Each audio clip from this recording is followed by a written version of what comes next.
also something to, you're in a cart, Where are you at? because I would think I think it would be an issue in Brooklyn of carrying, meaning in deal, meaning the same way you can't, You think you think is a bicycle in Brooklyn? it's like carrying, you're moving an item. I would say the bicycle in Brooklyn, if you guys drive, if someone drives a bike in Brooklyn, right? So it's like in a certain sense, you're moving an item. It's like, like Masech Shabbat, you're moving an item from one place to another place. I don't think it is. I don't think it's regarded as a carrying issue. I think it's regarded as an issue if the bike breaks down and you would be induced to fix it. That's the problem. That's the problem with the bike on Shabbat. That's another one. That's another reason. I mean, there's many. But I don't know whether or not a bike is regarded as carrying. It's the same thing. Can I go on Shabbat and be part of something? I'll take a what's it called? I'll take the subway. Okay, but I'm not moving the subway. The subway's moving without me. But here I am moving the thing, or I'm having someone move it for me.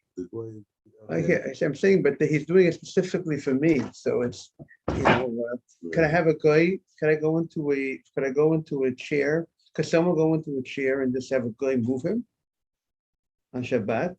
The people go into, the people just travel with a wheelchair on Shabbat? If someone moves someone, a guy would have his own private wheelchair that he can move himself, or someone could move him. People don't.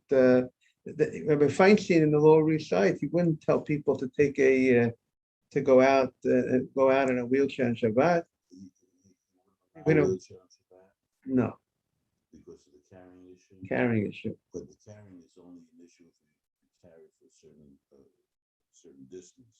If you carry from here to here, it's not carrying unless it's a certain. Dalet Amud. That's 8 feet. Yeah, whatever, so 6 to 8 feet. 6 to 8 feet. So he drives 6 feet, 5 feet. He stops. He drives 5 feet to 6 feet. He stops. That's not something that we do under normal, regular. Well, it's not normal, regular circumstances. I know my father was having paretic, and he had a cerebral stroke, and he certainly couldn't transport himself. So the question is whether or not on Shabbat, I don't know if I even asked the question, but on Shabbat, you could use a boy to transport him a certain stop, go, stop, go, stop, go. I wonder what we did on that. I know I carried. I know I took the initiative to do it because I didn't want my father not to. He wanted to go to shul in Shabbat. He wanted to get there. Whatever you did, you thought you were doing the right thing. That's the thing. That is true. Okay. I didn't know if I was doing it. No, I don't accept that. I don't believe that. If you don't mind me telling you. Well, he did it because he felt it was right. Okay, Nuna Aleph Omer Aleph. 51A.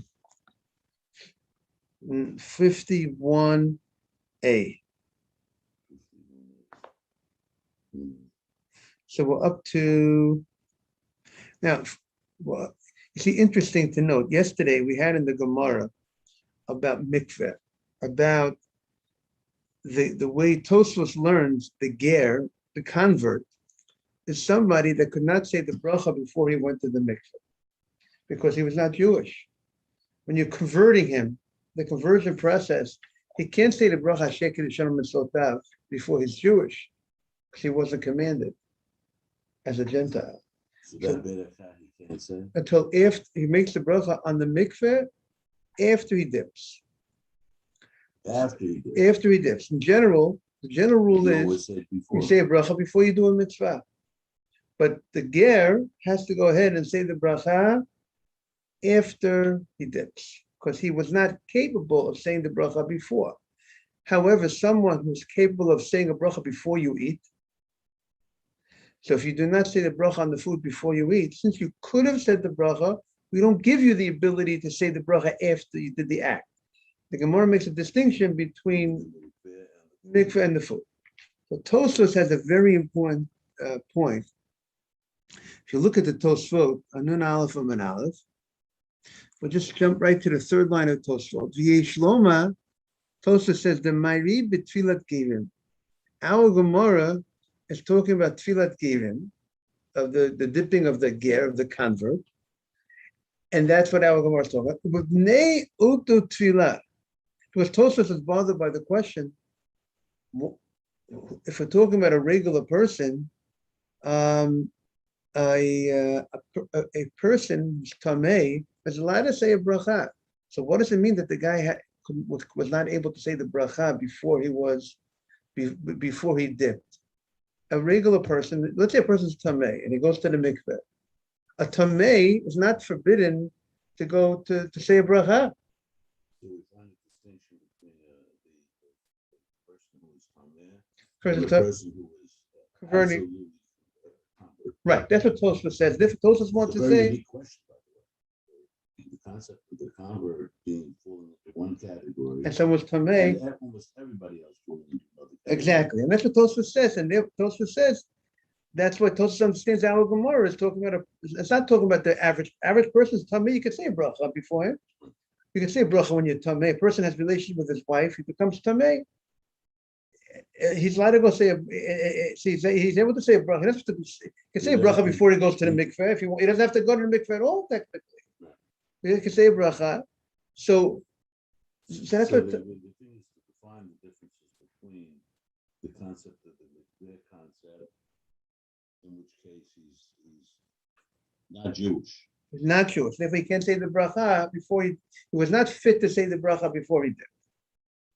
Which is similar mistake of why when we wash our hands for bread, we don't say the bracha till after we wash our hands, because we're not fit to say the bracha beforehand, because maybe our hands are dirty. But doesn't the washing accomplish it? If you wash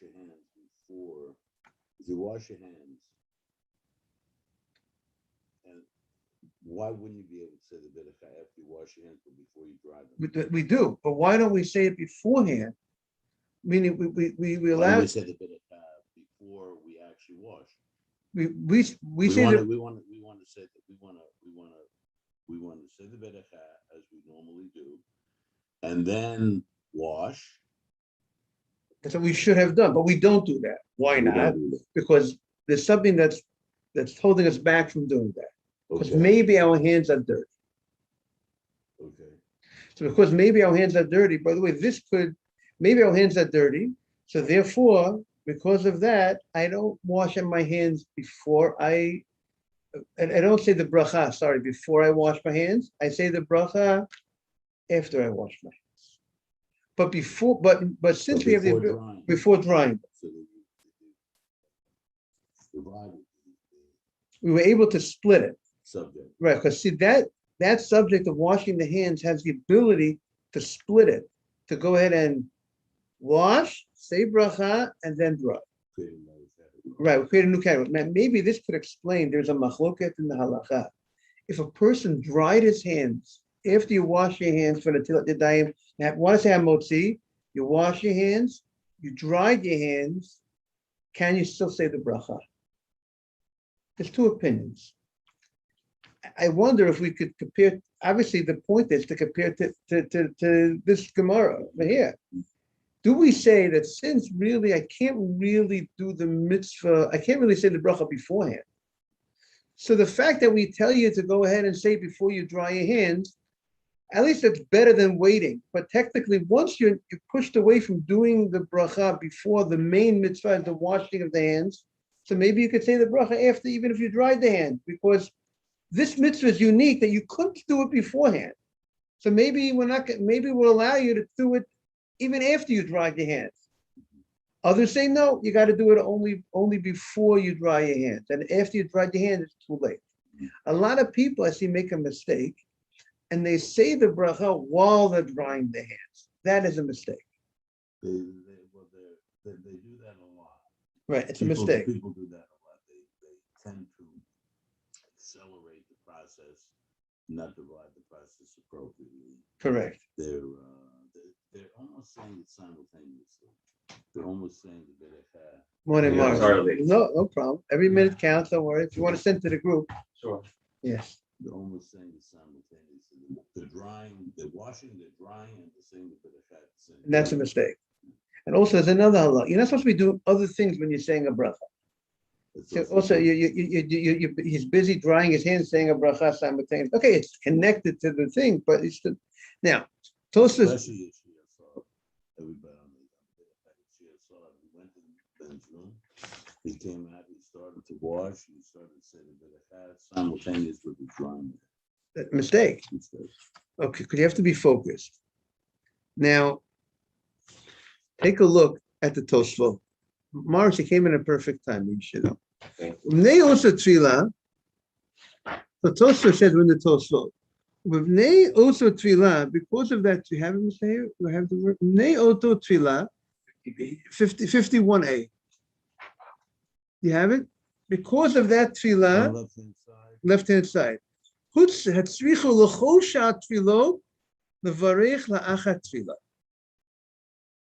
We require you to say the bracha after, because of the mikvah of Gerim, of the converts, where they're not capable of saying the bracha before they dip. Which is where they established the principle. Right? Tosfos says, so too, all people who have to dip in a mikveh, a woman, or anybody who has to dip in a mikveh, they will say the bracha. Tosfos' opinion is after they dip, not before they dip. Even though technically a nida, why can't she say the bracha right before she dips? Let her say the bracha before she dips. She's not a convert. But the rabbis wanted to be uniform. They wanted to make. She's tamei, but a tamei could say bracha when she has supper, she has dinner, she says bracha. Whatever. They don't allow. As Tosfos says, the rabbis wanted to be across the board. And they want to say that the bracha of the nida when she goes to the mikveh is only after she dips. That's what Tosfos says. Tosfos' opinion, we're going to see more about this, is that when does she say the bracha? She takes a dip. She dips completely into the mikveh, a total proper dipping with not one hair of a woman's body is allowed to be above the water. That's why in order to be a proper dipping, every part, including every piece of hair of the woman's body, the hair has to be under the water. And after she does that, then she says the bracha. Like jewelry. She's not allowed to have jewelry on during the mikveh. Funny, I want to, yes. in the part with they're a lot stricter than In certain things you're saying? yeah. But My wife goes in Manhattan, the less loose she says. In Brooklyn and Deal, they're very strict. Okay. So maybe also you have to realize in Brooklyn and Deal, it's a place that's many more B'nai Torah. There are many more rabbis, many more chachamim. And therefore, when you have a place that's more B'nai Torah, sometimes it's a stronger. What? It's a high level. I mean, Ashkenaz and Sephardim, I would think basically the same. Basically, I would say. I don't think it's, the laws of mikveh for, the importance of a woman not having anything on her body and, Not to have. what? All the laws of mikveh. If you look at, So if I I don't have see something any loose, difference in Ashkenazi. I just want to tell you, but Mordechai Eliyahu, as a sefer on, it says on the cover, for Ashkenazim and Sfardim, and he points out certain things, when a hilchos nidad, there's certain things in, certain halachot that maybe there's certain differences and certain nuances and certain things. Right. But I don't think there's anything much different in the. But it might be a difference, and when do you say the bracha might be a difference? We'll see. We'll talk about that now. Well, there's some differences. In other words, there are certain people that take more restriction. They take those that take it. Okay. That's not the subject. Right. Yes, Avi, you were saying something about loose. So I Yeah, had Talking a. about jewelry that's loose. That's If loose. if a woman has a bracelet. yeah, and it's And moving. and it moves. Right. So I'll tell you, we had a story. I can't tell you the exact. One of my students called me up. My wife forgot to take off her ring. And really, the place of the mikveh, they weren't on top of their game because they should have. They weren't on top of the game. And Right. Examination is critical. Right. And I went to Rabbi Feinstein. Rabbi Dov Feinstein said she has to go back to the mikveh. Wow. So now, what your point is, it could be technically. I'm not paskening, but if You brought up a ring back with a bracelet. Right, but I'm saying, but even if something is loose, we definitely will tell them to take it off That's for before they sure. go in. The Sure. question would be if they went in Would they have to and go we have back? to go back. That would be the question. Well, That wasn't the case. why did they get the answer? Now you're on top of the case. No, look at my case. Again, I gave you a case. You should take every, no, you First should. of all, the laws on the fair are women's laws. They're not men's laws. Meaning to say, Avi, meaning it's much more. Stringency for a woman. No, but Meaning you may be allowed to do certain things. Correct. that- You're right. right, so therefore, but anyways, you see, you have to see, this might not be so loose. Maybe it is, maybe some part is loose, maybe other No, part. we lose. Okay, best to take it off. That's best. But, okay, Mr. Haber wants to see what it says in the Shulchan Aruch about, Going back. but she have to go back if she had a bracelet. Okay, we have to take out the Shulchan Aruch and take it. But I just want to share with you regarding the lady, when does she say the bracha when she goes to the mikveh? Tosfos says that all people who dip, all the people who dip, they're gonna all say the bracha after they dip. So here we have in Shulchan Aruch, it says, morning, Rabbi. It says, Nida mevareches before she goes to the mikveh. The first opinion says in Shulchan Aruch that she says the bracha before she goes to the mikveh, before she dips. Because why shouldn't she say the bracha? Why? Which is the conventional approach to Berachos. Normally, you do a bracha before you perform the mitzvah. Before you tie your tefillin, you say the bracha. Before you put on your talit, you say the bracha. So therefore, the first opinion of Shulchan Aruch is the lady before she dips, right before she dips, she says the bracha. Now, the second opinion, the Yesh Omrim, she should not say the bracha until after she dips, and that's the meaning of the Ashkenazim, that if the mikveh, while she's in the water, she covers herself with her clothing, with something, and she says the bracha.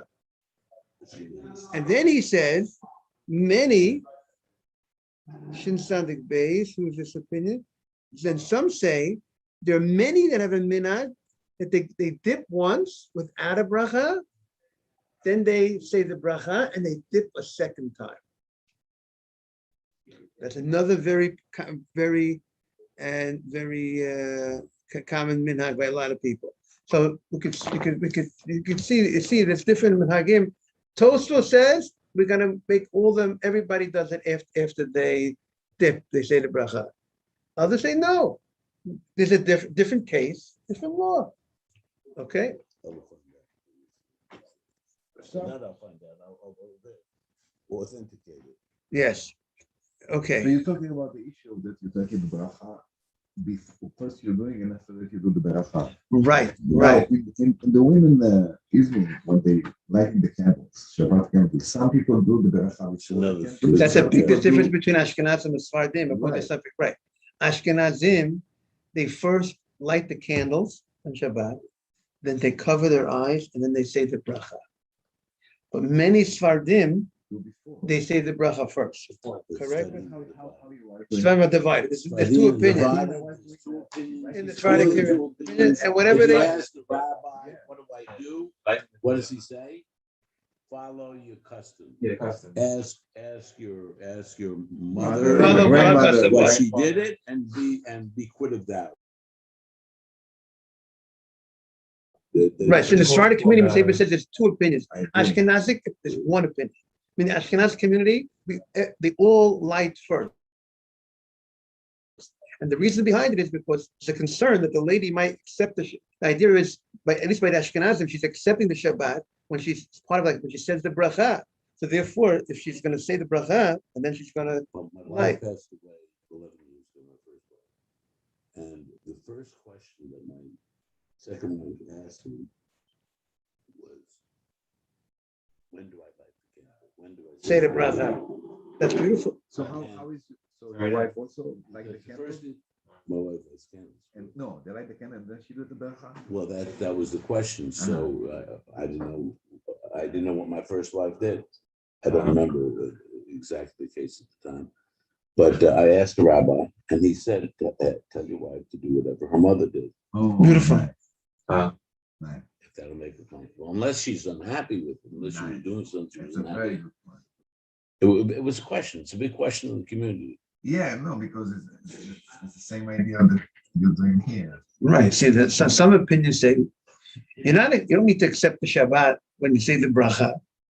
You can go ahead and say the bracha and then light the I'm candle. going to guess that on the subject of the mikveh, on the subject of looseness, that although you should not wear a bracelet clearly when a woman immerses herself, that if she did wear a bracelet and it was a loose bracelet, that she would not have to go back to the mikveh. I just speculate.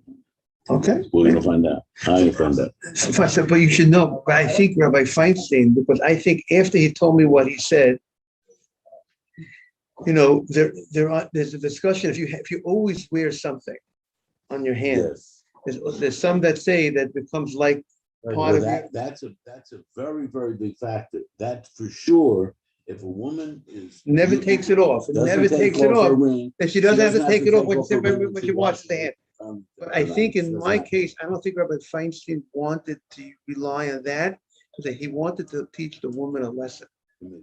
Mikveh, you don't play, you don't, I think that was, yeah, you see, I think that even he wasn't gonna say, okay, but I always wear my ring. That he wasn't gonna buy that to say regarding mikveh, that, okay, fine, you don't have to read that. It is a law. Concerning, Right.